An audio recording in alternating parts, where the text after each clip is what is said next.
Hello everyone, today we will be discussing the Skinwalker. So welcome to the True Paranormal, completely forgot to say that at the start.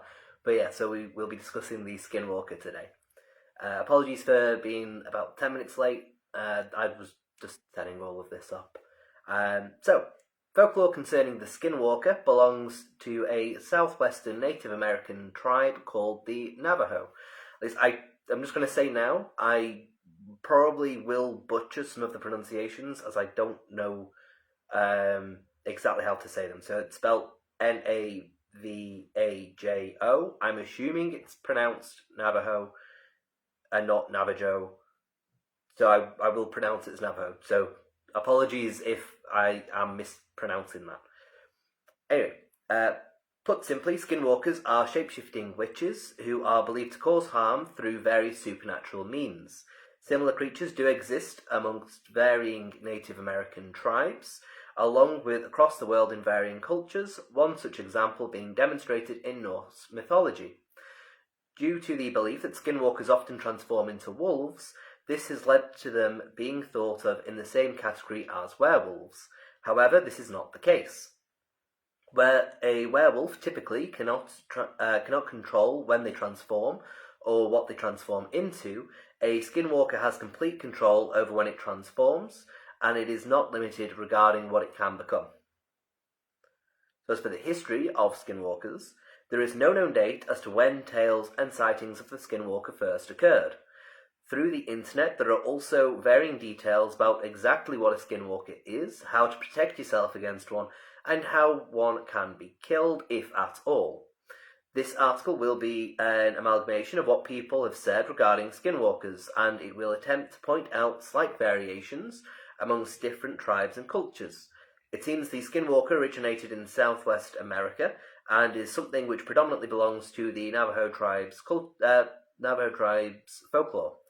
According to the Navajo people, a skinwalker was once a medicine man, but they were corrupted by their own power and fell into a practice known as the witchery way, this being a form of Navajo witchcraft which focuses on malevolent practices which contrast with the healing and protective spiritual traditions. I have found that the Navajo belief system is apparently known as Dine Bahin. I'm not sure how to pronounce that. This is a recognition of two paths, the holy way and the witchcraft way, also known as the witchery way. Those who choose the witchery way use these powers for personal gain or revenge. It seems there is variation regarding both how solitary a skinwalker is and how someone becomes a skinwalker. It's consistent that it involves the witchery way, but some people say that there is an initiation or ceremony which an individual must perform in order to become a skinwalker. Another consistent detail is that someone can become a skinwalker by committing a heinous act, such as killing a family member. This act gives them supernatural powers, which varies among sources, but the one consistent power is the ability to shapeshift into any animal of their choosing. This power allows them to shift between human and animal at will, and they are thought to often become coyotes, werewolves, foxes, bears, and birds. In terms of how solitary they are, people say they do not have traditional family units and are outcasts who are rejected and dreaded for their actions, which means they are predominantly solitary. However, there is a possibility of them forging alliances with fellow practitioners of the witchery way. It has been said that the skinwalkers can have a leader, and that this is usually an old man who is very powerful and a long-lived skinwalker. Along with this, apparently there is an evil society of witches who meet in dark caves to do rituals, plot, and perform ceremonies. These witches are said to live on the unexpired lives of their victims. If they don't kill, then they will die. It's said some can call up the spirits of the dead and reanimate their corpses to attack enemies. These particular skinwalkers also can control the creatures of the night, such as wolves and owls, appear in front of vehicles in the hope of causing an accident, and can read minds. They've also been said to peer through windows, knock on windows, bang on walls, and cause a scrape sound on roofs. As for the witches, those who use their powers to travel in animal form are called Yi Naldlushi. Again, apologies if I have butchered the pronunciation of that. A practitioner of the witchery way, of which there are multiple types, is referred to as an Antini. I've found Antini to also be spelled as Antgini in a source. Yi Naldlushi is one of the types of Antini. Again, apologies for butchering this. And I've also found it to be spelled Yi Naldlushi. Yi Naldlushi. Again, these are all slightly different spellings. Even though they're being pronounced exactly the same. The alternations between the spelling is the initial one that I'd read out was Yi as one word and then Naldlushi as a second word. Some of them have combined those into one word. Some have put one less I at the end. Some have done different things regarding capital letters being involved. So different sources did vary on exactly how to spell that term. Especially like regarding is it one word, is it two words, are the capitals in front of it, are they not, how many I's are involved. So I'm not just going to read up the whole that sentence. It was only when I was reading it, I was like, these are all pronounced the same, it's not going to help anyone who's listening. Anyway, the name for those who travel in animal form translates to with it he goes on all fours. I have found slight variations in this translation, being by means of it, it goes on all fours, and he who walks on all fours. As I am not from Navajo culture, I do not know which of the spelling variations or alternative translations is correct. Sometimes, due to often being depicted as turning into wolves with no other powers, the Skinwalker is reduced to being a werewolf in discussions and horror media. They are also commonly placed in the Dogman and Wolfman category of cryptids by settlers. However, they are not werewolves, and they are commonly said to transform into other animals at will, plus they are said to possess the power of mimicry. They are also believed to have great speed, strength, and stealth, plus some believe they have other abilities such as mind control, weather control, and can manipulate shadows. Regarding their mimicry ability, it said a skinwalker can mimic the voice or appearance of other humans or animals in order to deceive or harm. The animal a skinwalker transforms into depends on their needs. For example, if they need strength, they become a bear. The transformation involves mastering the use of dark magic. This dark magic includes shape-shifting, but it's also believed a skinwalker can cast harmful spells or curses to harm others with it too. This dark magic can also be used to manipulate others. Skinwalkers are often blamed in Navajo culture when things go wrong. Examples of this include crop failures, illnesses, misfortunes, and unexplained deaths. It is a Navajo myth that skinwalkers will dig up bones and use them to make charms and spells. More specifically, it said they create a pollen from ground human infant bones, and when this is sprinkled on Navajo families, it causes sickness, social problems, and death. Some people believe that skinwalkers can use the spit, hair, shoes, and old clothing of a person to create curses that will attack the person those items belong to. As a result, the Navajo is said to never spit or leave their shoes outside, and they take care to burn any hair or nail clippings. It's also been said that skinwalkers can travel through magical doors between worlds, one of which is apparently in Upper Antelope Canyon. However, modern stories and few sources discuss the involvement of portals regarding skinwalker folklore. A type of spirit known as a chindi is associated with shape-shifting and vengeful spirits of the dead, and this is sometimes intertwined with interpretations of skinwalkers. Regarding what skinwalkers look like and where to find one, they are mostly adult men. However, both men and women can be witches in Navajo culture, and there is no age limit, as there have apparently been many sightings of child skinwalkers. They are also said to often be found around graveyards, and seem to enjoy spending time around the dead. Skinwalkers are also said to reside around Native American reservations, and are sometimes accompanied by the smell of rotting flesh. They are most active at night and often target travelers, campers, and those who are alone in remote areas. They are said to have particular hatred for children, and some stories say they kidnap and eat children. This is quite possibly related to the stories of the skinwalkers using human infant bones to make a pollen. People have described skinwalkers as hollowed-out dog-like animals. They are also believed to shout commonly used phrases such as hello, hey, and help to get attention. Their movements are said to be jerky, and they repeat their actions, such as repeating the same phrase with the same tone of voice over and over again. Some are depicted in a more humanoid guise, with grotesquely twisted bodies, and their skin being an unsettling pale or having a sickly grey hue. Defeating one is said to be tough as they blend with their surroundings and shapeshift. People say that you can tell you're in the presence of one due to their eyes.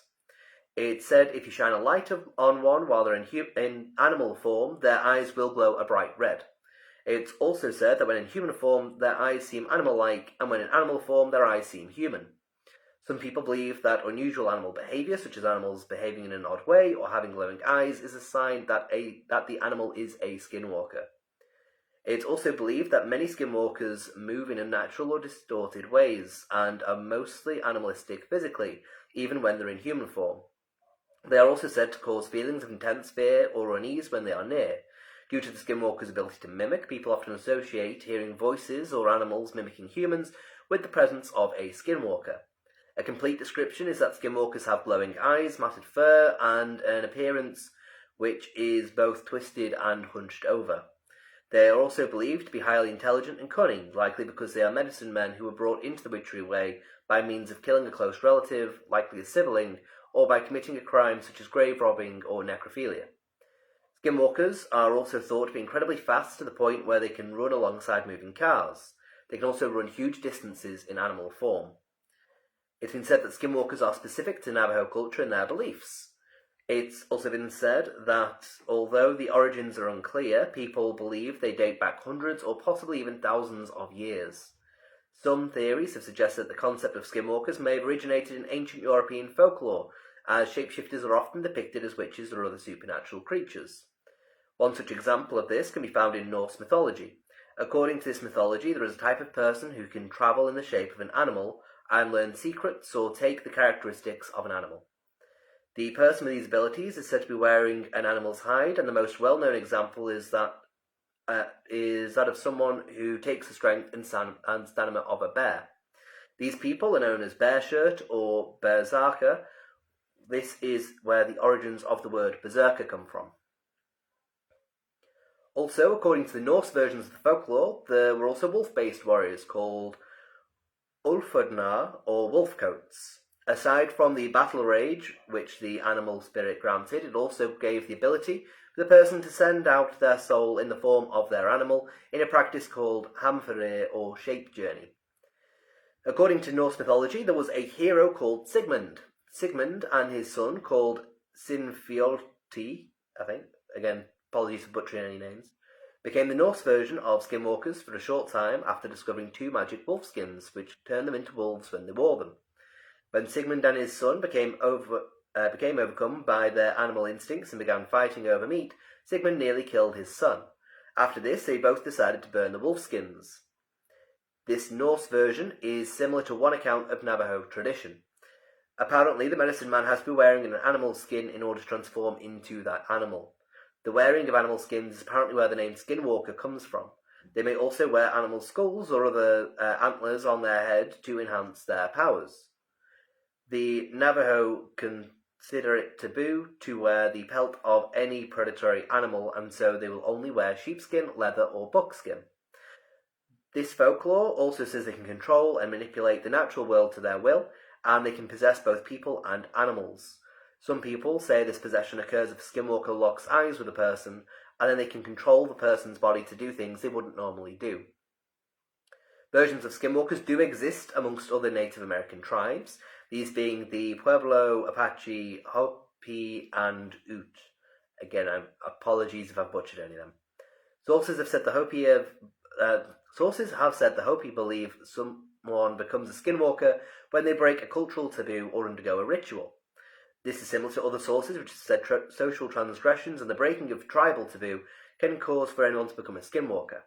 Apparently, the Ute believe that skinwalkers have powers such as mind reading, weather control, that they cause illness and death, and that they bring curses to those who've done foul deeds. The Ute are also said to believe skinwalkers are most active at night and are found near rivers and streams. They also believe it's best to avoid skinwalkers, but if one is encountered, then you need to confront them with confidence and show no fear. It's also been said the Ute believe skinwalkers mimic the sounds of animals and are heard before they are seen. There are slightly varying details about how a skinwalker can be killed, if at all. Apparently, the Ute believe that bullets or knives dipped or rubbed with white ash can get rid of them, plus may kill one, and others think that a bow and arrow made from a juniper tree is the only solution. Other sources have said that even well-seasoned skinwalkers cannot obtain the perfect animal gait or leave the proportionally correct-sized animal tracks, and so if you try to discover their human identity,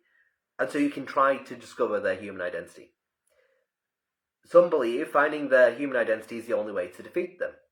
These sources say the skinwalker can be tracked to their home, or can be spotted in human form through a visible injury they sustained while in animal form. If a Navajo knows the person who is a skinwalker, then they say, "Name, you are a skinwalker." Then, roughly 3 days later, the person who is a skinwalker either gets sick or dies from the wrong they've done. It is also believed that a skinwalker is almost impossible to catch and get rid of. Plus, they inflict pain. Some say that to get rid of one, a powerful shaman is needed who knows the right spells and incantations which will get the skinwalker to turn on itself. A blessing from a medical man can provide some protection too, as they are recognized as the only people who can effectively combat the dark magic the skinwalkers possess.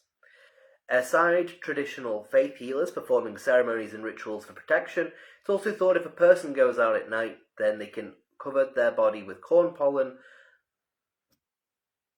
cedar ash, or juniper berries to protect themselves. Some more information regarding the bullets dipped in white ash says you must shoot the witch in the neck or the hand to kill them. Other sources have said neck or head, and so hand may have been a spelling error from some sources. Despite the term witch being used to usually describe women in other cultures, it is important to remember that in Navajo culture it mostly describes men. It is also important to remember that despite it being said skinwalkers are specific to Navajo cultures, there are examples of shapeshifters in cultures around the world. Examples aside the previously discussed Norse version are Pukwudgies, werewolves, Tlaloc, Selkies, Nagual, and vampires. Again, apologies for butchering any of those pronunciations.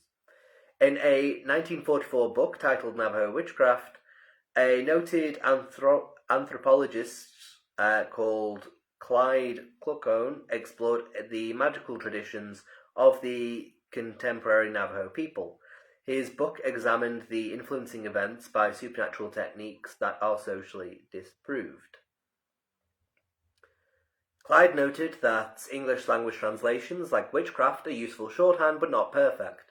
Due to this, similarities can be drawn between real or imagined European witches and skinwalkers, but the Navajo spirit world is unique. Clyde also interviewed Navajo people and pieced together general descriptions of the various forms of witchcraft which exist in Navajo legend. He described skinwalkers as secret witches, most of which are male, who creep out in the night to take the form of swift-moving animals like wolves and coyotes. One particular skinwalker sighting, unrelated to Clyde's work, has said, "My uncle and cousin saw a large deer on the side of the road. When they got closer, it hopped over the fence like a bipedal man." Apparently, skinwalker accounts are often like this one, where it's said people have seen animals walk on their hind legs. There have been many accounts of sightings and many stories which debunk those stories. Someone once claimed to have seen a skinwalker in New Mexico, and the image went viral on Facebook. The truth eventually emerged that the image had come from a film. During 1987, the skinwalker was used as a defense in a murder trial in Flagstaff, Arizona, when the body of a 40-year-old Navajo woman called Sarah Saganitso was found behind the hospital where she worked. George Abney, a former English professor at Northern Arizona University, was arrested and taken to trial. The defense was that a skinwalker had killed her because she was Navajo and was found with a broken stick across her throat, plus a clump of graveyard grass was found near her truck. It was claimed this was evidence of a skinwalker ritual, but Abney was found guilty. He was then acquitted a year later. A Navajo writer has said, "They curse people and cause great suffering and death. At night their eyes glow like hot coals. It is said that if you see the face of a Nagloshi, they have to kill you. If you see one and know who it is, they will die. If you see them and don't know them, they have to kill you to keep you from finding out who they are. They use a mixture that some call corpse powder, which they blow into your face. Your tongue turns black and you go into convulsions and you eventually die. They are known to use evil spirits in their ceremonies. The Dene have learned ways to protect themselves against this evil, and one has to always be on guard." Since Clyde Cluckone's book, other anthropologists have studied and written about skinwalker beliefs. In a 1984 book titled Some Kind of Power, Margaret K. Brady explored the social importance of Skinwalker stories among Navajo children. She discussed how the tales function to both serve as childhood ghost stories and to echo contemporary Navajo cultural concerns, something which folklore considering the Wendigo also does. In the 2016 book, Upward Not Somewise, the anthropologist Kimberly Jenkins Marshall discussed the way Skinwalker accounts and beliefs factored into neo-Pentecostal Navajo communities. Some had converted to Christianity, but still maintained a belief in skinwalkers. Marshall explored how traditional beliefs survive in the face of cultural rupture. Within a journal article from 2007 titled Watching Navajos Watch Themselves, the anthropologist Sam Pack examined the way often flawed media representations of Navajo culture clashed with cultural understanding of what it means to be a Navajo. This included looking at the 2002 film titled Skinwalkers. Pack wrote that the Navajo viewers he interviewed, which had seen Skinwalkers, generally seemed to enjoy the film despite cultural and linguistic inaccuracies. Pack also said this does not mean that the Navajo respondents in my study did not challenge the rights of both Anglos and non-Navajos to undertake such films. Skinwalkers was helmed by the Cheyenne I don't even know how to pronounce that, I'm sorry. It was helmed by the Cheyenne/Arapaho tribe member Chris Eyre and starred a predominantly Native American cast, although none were Navajo. Other media versions of Skinwalkers have come about at the hands of non-native people. During 2016, J.K. Rowling, the author of the Harry Potter franchise, gained criticism for including an altered version of the Skinwalker in her online series History of Magic in North America. Critics have said the series reduced an important and interconnected part of native belief to be a prop in an Anglo-centric story. However, despite criticism of these works, there has also been praise for other works. Tony Hillerman was awarded the Navajo Special Friends of the Diner Award during 1991. He frequently wrote about Navajo culture and their cultural values. During 1986, he wrote a detective novel titled Skinwalkers. The 2002 film of the same title is based on this book. There have been a number of media adaptations of the Skinwalker.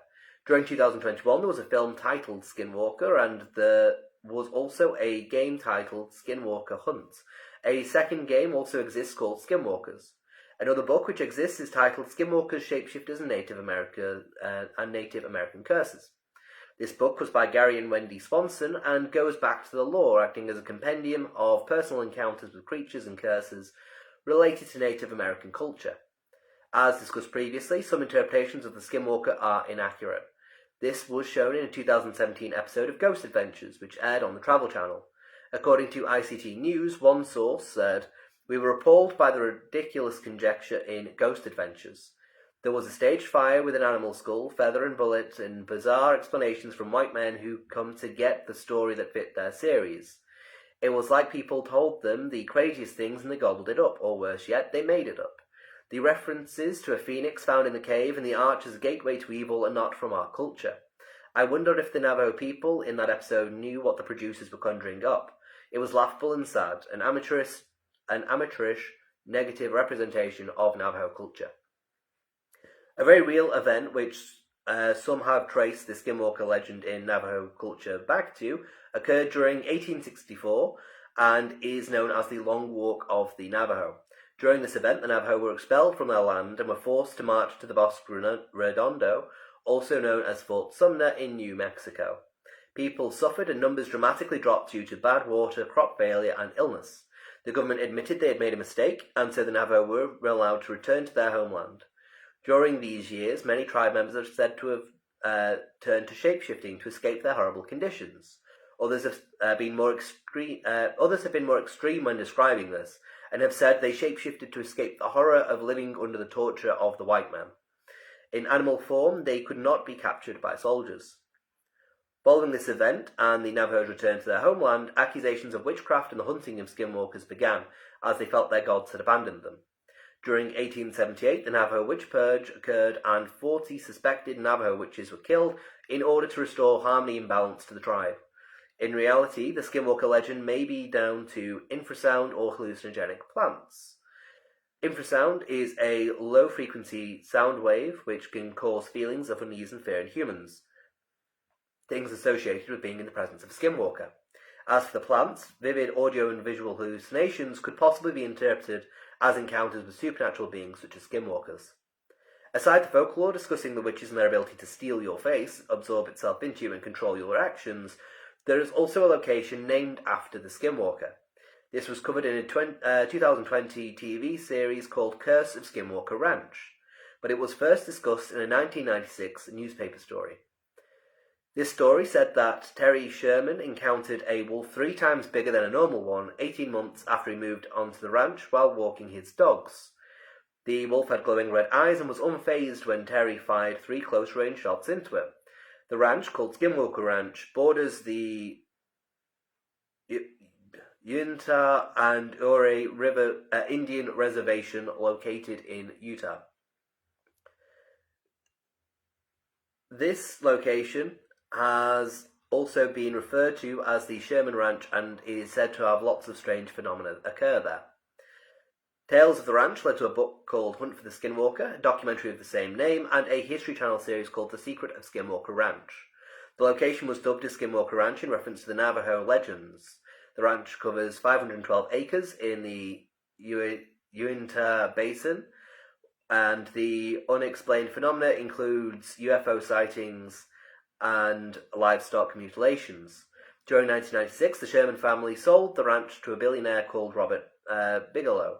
Robert was significantly interested in the paranormal and established the National Institute for Discovery Science, also known as NIDS, to investigate the paranormal incidents of Skinwalker Ranch. During 2016, Robert sold the ranch to Brandon Fugal. During 2021, Austin Craig wrote the following in TechBuzz. From encounters with mythical animals to numerous cattle mutilations, poltergeist activity, crop circles, sightings of glowing orbs, and even flying saucers, virtually everything you might call paranormal has been reported at the ranch and surrounding properties. Brandon Fugal has said the property has a 100-year history of paranormal activity, and this includes skinwalker sightings. The Uinta and Ore Indian reservations are home to the Ute tribe, and they will allegedly not go near Skinwalker Ranch. At one point, the Ute enslaved some of the Navajo people and also joined the US troops against the Navajo during the Civil War. As a result, the Navajo were expelled from their lands in the Four Corners area and returned later, which is quite possibly the event which is the Long Walk of the Navajo. The source which mentioned this particular kind of phrasing of it did not reference the Long Walk, but it sounds like it's describing the same thing. The Ute believed the Navajo cursed them for this and left shapeshifters amongst them because of their vile actions. Another origin for the Skinwalker is that they were a tradition started by poorer communities. Skinwalkers would dress up in their ceremonial dress and knock on doors. Richer people would leave something outside for them, but as offerings were reduced over time, this led to resentment. As a result, it's believed they now exist as hateful people out for revenge. Going back to Skinwalker Ranch, Fugal said he bought the ranch not believing he could see anything, but apparently 6 months later he saw UFO activity in broad daylight. It seems since 1996 all the ranch owners have reported strange occurrences. There is a traditional belief that speaking about skinwalkers brings bad luck and increases the likelihood of one appearing. Due to this, in truth, little is known about the skinwalker. It's a creature unique to Navajo folklore, and the Navajo people are reluctant to discuss it with both outsiders and one another. So that's the main detailing of the article on the skinwalkers. I thought it was incredibly important at the end there to say about the Navajo people not discussing it often with people, and even amongst themselves they don't tend to discuss, because obviously that means that anything that I have read out from that article may very well just be rumours and murmurings and I heard this from such a person who heard from such a person, so it might not be completely accurate, because it's one of those cultural folklore things where it ends up on the internet and then people just add all sorts to it. Already in that article you read about how Ghost Adventures took it, did an episode based on it, and apparently did not portray it in a faithful way. So it's always important to bear that in mind when it comes to folklore related things. You will not know the exact ins and outs unless you are from that culture. So as myself, I'm not from that culture, so writing this up Even other people, I imagine a lot of Americans wrote the sources that I was looking at here, and they may very well also not be from Navajo culture. So you've got to bear in mind that unless it is someone from Navajo culture that is discussing it, you won't know. It's why I included the quote from a Navajo writer, because that paragraph is like that quote will be the most accurate part of this entire article, more than likely.